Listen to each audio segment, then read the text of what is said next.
हे guys, नमस्कार and welcome back to Arth politics. तो देखिए, ये बात अब काफ़ी हद तक कंफर्म हो चुकी है कि पाकिस्तान ने जो सऊदी अरेबिया से लोन लिया था लगभग $2 बिलियन का, वो अब पाकिस्तान सऊदी अरेबिया को लौटाने वाला नहीं है, जिसकी वजह से सऊदी अरेबिया अब पाकिस्तान के साथ डिफेंस डील कर रहा है। क्योंकि देखिए, जाहिर सी बात है कि सऊदी अरेबिया जैसा इतना समृद्धशाली और अमीर देश पाकिस्तान जैसे टुच्चे और गरीब देश से डिफेंस डील क्यों करने लगा अमेरिका को छोड़ के। अगर सऊदी अरेबिया को कोई भी किसी भी तरह के डिफेंस वेपन्स, हथियार वगैरह खरीदने होंगे तो वो ऑफ कोर्स अमेरिका जैसे देशों से खरीदेगा, राइट। लेकिन अब ऐसी कौन सी प्रॉब्लम आ गई कि उसे पाकिस्तान से खरीदने पड़ रहे हैं। तो आइए इस टॉपिक को डिटेल में डिस्कस करते हैं इस वीडियो में और अच्छे से समझेंगे कि कैसे पाकिस्तान और सऊदी अरेबिया के बीच में ये डिफेंस डील हो रही है। ये जो फाइटर जेट है पाकिस्तान का JF-17, ये क्या है, किस तरह से काम करता है और ये इतना सस्ता क्यों है। तो आइए शुरू करते हैं। तो देखिए, पाकिस्तान बेसिकली ये डील इसलिए कर रहा है बिकॉज उसके जो फाइनेंशियल शॉर्टेज चल रही है, मतलब आर्थिक तंगी आ गई है उसके यहाँ और हद से ज़्यादा उस पर जो लोन बढ़ गया है, इस कारण वो ये डील कर रहा है। देखिए क्या हुआ था, पाकिस्तान को सऊदी अरेबिया ने $2 बिलियन का लोन दिया था, जिसे अब पाकिस्तान एज अ कैश के रूप में चुका नहीं पा रहा है। तो इसलिए सऊदी अरेबिया क्या कर रहा है कि भाई तू मेरा पैसा तो चुकाएगा नहीं। देखिए, आपके आसपास भी ऐसे कई सारे दोस्त होंगे आपके जो पैसे ले तो लेते हैं लेकिन वो चुकाते नहीं है। तो यहाँ पे कुछ ऐसा ही हाल है पाकिस्तान का, क्योंकि अब वहाँ पे पहले से ही इतनी तंगी है तो वो दूसरों के लोन कैसे चुकाएगा। तो इसीलिए सऊदी अरेबिया अब ये पाकिस्तान के साथ डील करने जा रहा है, ये कैश के बदले में, मतलब मनी बैक मत करो हमको, इसके बदले में अपने फाइटर जेट दे दो। देखिए यही चीज यहाँ पे लिखी भी है, Saudi Arabia would receive military equipments instead of cash repayment, मतलब कैश रिपेमेंट के बजाय वो अब मिलिट्री इक्विपमेंट्स पाकिस्तान से ले लेगा।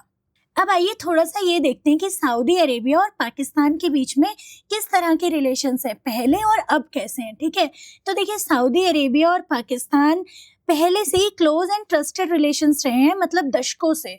पाकिस्तान ने इससे पहले भी सऊदी अरेबिया में मिलिट्री ट्रेनिंग दी है, अपने एडवाइजर्स को भेजा और सिक्योरिटी सपोर्ट भी दिया है सऊदी अरेबिया को। और इसके बदले में सऊदी अरेबिया ने क्या किया, पाकिस्तान को फाइनेंशियली सपोर्ट किया, जो अभी हमने देखा कि सऊदी अरेबिया ने पाकिस्तान को लगभग $2 बिलियन का लोन दिया, ठीक है ना। और इसके अलावा ऑयल हो गया, जैसे कि सऊदी अरेबिया के पास ऑयल रिच कंट्री है सऊदी अरेबिया, हम सब लोग जानते हैं। तो सऊदी अरेबिया ने पाकिस्तान को ऑयल दिया, एनर्जी से रिलेटेड चीज़ों में सपोर्ट किया, राइट। एंड दैट्स वाई आज के समय में अगर हम देखें तो ये दोनों देशों के बीच की रिलेशनशिप इसी सब कारणों की वजह से, डिफेंस एंड स्ट्रेटेजिक कॉपरेशन की वजह से काफ़ी ज़्यादा प्रमुख हो गई है।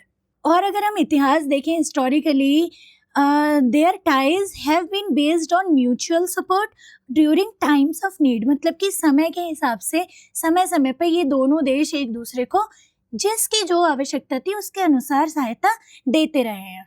तो आइए अब थोड़ा ये देखते हैं कि ये जो JF-17 थंडर फाइटर जेट हैं, जिन्हें पाकिस्तान देने वाला है सऊदी अरेबिया को इस डील के अकॉर्डिंग, वो क्या है और किस तरह से वर्क करते हैं। तो देखिए, JF-17 thunder is a light combat aircraft developed joint by Pakistan China. Pakistan और चाइना ने इस एयरक्राफ्ट को मिलके बनाया है और ये बहुत ही लाइट कॉम्बैट एयरक्राफ्ट है, ठीक है। इसे पाकिस्तान में ही, पाकिस्तान का जो एरोनॉटिकल कॉम्प्लेक्स है PAC, उसमें बनाया गया है, इसकी मैन्युफैक्चरिंग वहीं की गई है। और ये aircraft air to air combat, ground attacks और मिसाइल्स वगैरह को, बॉम्ब वगैरह को कैरी कर सकता है युद्ध के दौरान। अब ये एयरक्राफ्ट इतना ज़्यादा मतलब पॉपुलर कैसे है, तो देखिए ये इसलिए जाना जाता है क्योंकि इसकी जो कॉस्ट है ना, वो बहुत ही इफ़ेक्टिव और ऑपरेशनली फ्लेक्सिबल है। मतलब कि आप कह सकते हो ये बाकी सब महंगे और बहुत ज़्यादा ताकतवर विमानों के सामने ये थोड़ा सा ज़्यादा लो क्वालिटी है और सस्ता है कंपैरेटिवली। देखिए, पाकिस्तान के पास अगर कोई फाइटर जेट है तो वो किस हाई लेवल की गुणवत्ता से निर्मित होगा, ये बात तो आप अच्छे से ही जानते हो। तो आइए अब थोड़ा सा इस जेट के की फीचर्स के बारे में जानते हैं। देखिए, ये जो जेट है ना JF-17, ये अर्ली 2000s में बनना स्टार्ट हुआ था, लेकिन ये सर्विस में आया 2010 के बाद, मतलब कि 2000 से ये बनना स्टार्ट हुआ था और 2010 के बाद ये सर्विस में आया। पाकिस्तान, नाइजीरिया और म्यांमार जैसी कंट्रीज़ में ये काफ़ी ज़्यादा फेमस है। देखिए यहाँ पे लिखा भी है पाकिस्तान, म्यांमार, अजरबैजान और नाइजीरिया, ठीक है। हालांकि ये लो क्वालिटी का जेट है, लेकिन फिर भी इसमें मॉडर्न रडार सिस्टम है और गाइडेड वेपन सिस्टम है, मतलब कि ये युद्ध के मैदान में अच्छे से हथियार वगैरह को ले जा सकता है। एंड अगेन वही बात कि इसकी लोअर कॉस्ट की वजह से ये जो डेवलपिंग कंट्रीज हैं उनमें काफ़ी ज़्यादा फेमस है। जो वेस्टर्न जेट्स है, मतलब कि अमेरिका हो गया, यूरोप के हो गए, तो उनके कंपैरेटिवली इसकी जो ऑपरेटिंग कॉस्ट वगैरह है वो भी काफ़ी कम है। ना देखिए, पाकिस्तान की जब जब बात आएगी तो फिर IMF लोन्स की भी बात आएगी, क्योंकि पाकिस्तान के साथ IMF का रिश्ता बहुत पुराना है। क्योंकि देखिए, हम सब लोग अच्छे से जानते हैं कि पाकिस्तान की जो इकोनॉमी है ना, वो काफ़ी सालों से अंडर स्ट्रेस चल रही है, मतलब कि बहुत ही बेकार चल रही है।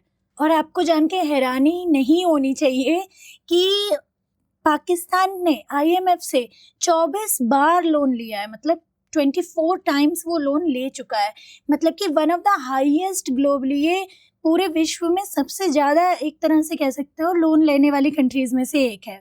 और अगर अभी प्रेजेंट समय की बात करें तो Pakistan is under a 7 billion IMF प्रोग्राम। ये बात हम सब लोग अच्छे से जानते हैं। जब इंडिया एंड पाकिस्तान की टेंशन्स चल रही थी उस समय पे, जब हमने ऑपरेशन सिंदूर लॉन्च किया था, तब पाकिस्तान ने $7 बिलियन लोन की गुहार लगाई थी IMF से, जो कि अभी प्रेजेंटली चल रहा है। और ये जो हाई लेवल का प्रेशर है ना पाकिस्तान के ऊपर, वही पाकिस्तान को पुश करता है for alternative sources of foreign income, मतलब कि किसी भी तरह से पाकिस्तान कुछ ना कुछ फॉरेन इनकम करे, कुछ विदेशी मुद्रा कमाए, जिस कारण वो अपना लोन चुका सके। ना देखिए, IMF किस तरह से इस डिफेंस डील से लिंक है।